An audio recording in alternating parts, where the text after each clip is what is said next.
નમસ્કાર ગુજરાત આજના મુખ્ય સમાચારની અંદર રાજ્યમાં ઠંડીને લઈને અંબાલાલ પટેલની ડરામની આગાહી 31 તારીખ પહેલાં કરી લેજો આ કાર્ય પૂર્ણ રાશન કાર્ડ ધારકોને નહીં મળે મફતમાં અનાજ પાન કાર્ડ આધાર કાર્ડ ધારકો આપે ધ્યાન ગુજરાતના મુખ્યમંત્રીની સૌથી મોટી જાહેરાત વાહન ચાલકો માટે ટ્રાફિકના નવા નિયમો મહિલાઓને મળશે મફતમાં ગેસ કનેક્શન ખાતામાં જમા થશે ₹300 સબસિડી કૃષિ મંત્રીની સૌથી મોટી જાહેરાત ખેડૂતોને મળશે હેક્ટર દીઠ ₹22,000 કેન્દ્ર સરકારનો સૌથી મોટો નિર્ણય ભાગીને લગ્ન કરનાર થઈ જાજો સાવધાન ફાર્મર આઈડી વિના નહીં મળે ખેડૂતોને ₹2,000નો હપ્તો 1 જાન્યુઆરીથી મોંઘવારી વધશે ખેડૂતોને મળશે હવે ₹4,000ની સહાય બેંક એટીએમને લઈને મોટા સમાચાર મોદી સરકારની તૈયારી આવશે નવો કાયદો 10 માંગ પૂરી કરો નહીં તો ગુજરાતમાં મોટું આંદોલન થશે શું ખેડૂતોના દેવામાં થશે બોર્ડના વિદ્યાર્થીઓ માટે સૌથી મોટા સમાચાર ખેડૂતોને સ્માર્ટફોન ખરીદવા માટે મળશે હવે સબસિડી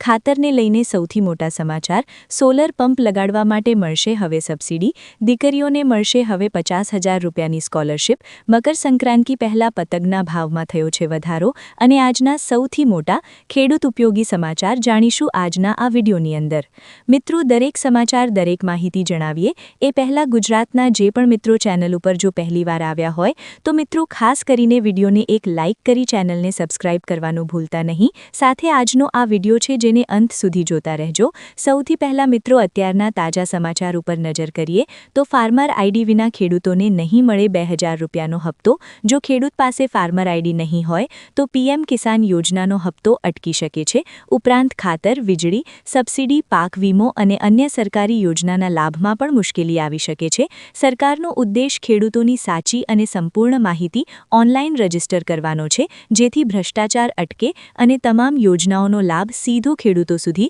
પારદર્શક રીતે પહોંચી શકે મિત્રો ત્યાર પછીના સમાચાર ઉપર નજર કરીએ તો મહિલાઓને મળશે મફત ગેસ સિલિન્ડર અને ₹300ની સબસિડી દેશની ગરીબ અને જરૂરિયાતમંદ મહિલાઓ માટે કેન્દ્ર સરકાર તરફથી રાહતના સમાચાર સામે આવ્યા છે પ્રધાનમંત્રી ઉજ્જવલા યોજના અંતર્ગત નવા આવેદન લેવાની પ્રક્રિયા ફરી શરૂ કરી દેવામાં આવી છે આ યોજનાનો મુખ્ય ઉદ્દેશ મહિલાઓને લાકડા અને છાણાના ધુમાડાથી મુક્તિ અપાવી સ્વચ્છ ઇંધણ પૂરું પાડવાનો છે આ વખતે સરકાર દ્વારા આ યોજનામાં અનેક લાભો ઉમેરવામાં આવ્યા છે નવા નિયમો મુજબ પાત્રતા ધરાવતી મહિલાઓને મફત એલપીજી ગેસ કનેક્શનની સાથે ફ્રી ગેસ સગડી એટલે કે ચૂલ્લો છે અને પ્રથમ સિલિન્ડર બિલકુલ મફત આપવામાં આવશે એટલું જ નહીં હવેથી દરેક ગેસ રિફિલ પર ₹300ની સબસિડી સીધી મહિલાઓના બેંક ખાતામાં જમા કરવામાં આવશે તો પ્રધાનમંત્રી ઉજ્જવલા યોજનાને લઈને સૌથી મોટા સમાચાર સામે આવી રહ્યા છે મિત્રો ત્યાંના સમાચાર ઉપર નજર કરીએ તો રાશન કાર્ડને લઈને સમાચાર છે કે સરકારે ઈ-કેવાયસી ફરજિયાત કરી દીધું છે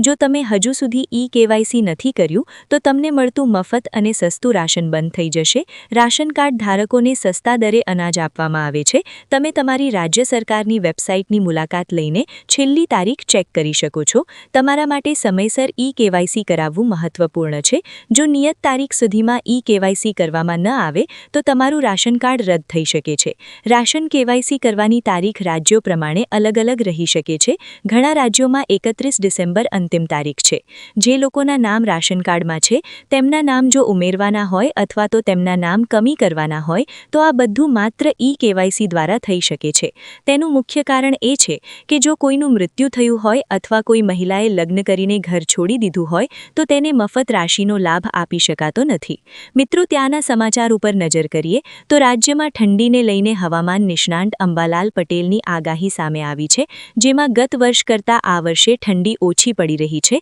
તેવું હવામાન નિષ્ણાંત અંબાલાલ પટેલે જણાવ્યું છે તેમજ અંબાલાલ પટેલે જણાવ્યું કે 21 ડિસેમ્બરે રાજ્યના અનેક ભાગોમાં વાદળોની શક્યતા છે રાજ્યના કેટલાક ભાગોમાં વરસાદી છાંટા પડી શકે છે પશ્ચિમી વિક્ષેપના કારણે રાજ્યમાં ઠંડીનો ચમકારો દેખાશે તેમજ 22, 23, 24 ડિસેમ્બરના રોજ આખરી ઠંડી પડવાની શક્યતા છે રવિ પાક માટે ઠંડી સારી રહેશે તેવું અંબાલાલ પટેલે જણાવ્યું તેમજ જાન્યુઆરી અને ફેબ્રુઆરી મહિનામાં પશ્ચિમી વિક્ષેપ આવતા રાજ્યના હવામાનમાં ફેરફાર આવશે મિત્રો ત્યાંના સમાચાર ઉપર નજર કરીએ તો ખેડૂત દેવા માફી લોન માફીને લઈને સૌથી મોટા સમાચાર ઝારખંડ અને તેલંગાણામાં ખેડૂતોને ₹2 લાખ સુધીની લોન માફ થયા બાદ ગુજરાતના ખેડૂતોને પણ રાહત મળવાની આશા જાગી છે વર્ષ 2026ના કેન્દ્રીય બજેટ પર સૌ ખેડૂતોની નજર છે ખેડૂતો એવી આશા રાખીને બેઠા છે કે વર્ષ વર્ષ 2026ના બજેટમાં સરકાર ખેડૂતોના દેવા માફ કરવાની જાહેરાત કરશે. મોટાભાગના ખેડૂતોને ફાયદો થશે.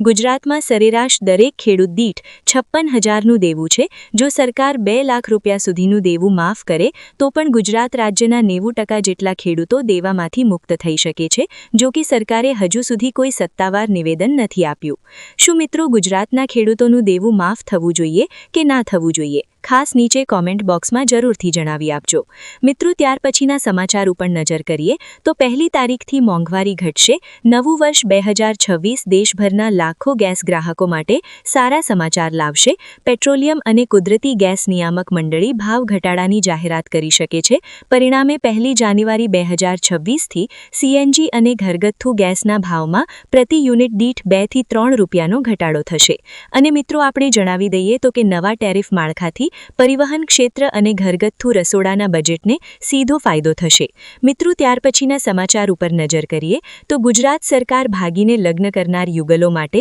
લગ્ન નોંધણીના કાયદામાં મોટો ફેરફાર કરવાની તૈયારી કરી રહી છે. નવા નિયમો મુજબ હવે લગ્ન રજિસ્ટ્રેશન કરાવતા પહેલા માતાપિતાને જાણ કરવી ફરજિયાત બનશે. સરકાર આવનારા કેબિનેટ બેઠકમાં આ સુધારેલા નિયમો રજૂ કરી શકે છે, જેમાં મુખ્યત્વે યુવતીના માતાપિતાને નોટિસ મોકલવી, તેમને જવાબ આપવા માટે 30 દિવસનો સમય આપવો અને યુવતીના સ્થાનિક વિસ્તારમાં જ નોંધણી કરાવી જેવા કડક નિયમોનો સમાવેશ થયો છે. મિત્રો ત્યાર પછીના સમાચાર ઉપર નજર કરીએ તો સૌથી મોટા સમાચાર સામે આવી રહ્યા છે. સૌથી મોટા સમાચાર કેબિનેટ બેઠકમાં ખાતર અને રવિ પાક પર ચર્ચા વિચારણા થઈ છે. કૃષિ પેકેજના કારણે રવિ પાકને ફાયદો થશે. ગત વર્ષ કરતાં 72,000 મેટ્રિક ટનથી વધુ ડીએપી ખાતરનું વેચાણ થયું છે. કેબિનેટ બેઠકમાં રવિ સિઝનની ચર્ચાથી ખેડૂતોને 2.15 લાખ ખાસ કરી મિત્રો એમટી વધુ યુરિયા સપ્લાય થયું છે. ખેડૂતોને મોટી રાહત. રવિ પાક માટે 1.41 lakh metric ton urea supply વધુ. 21 2.15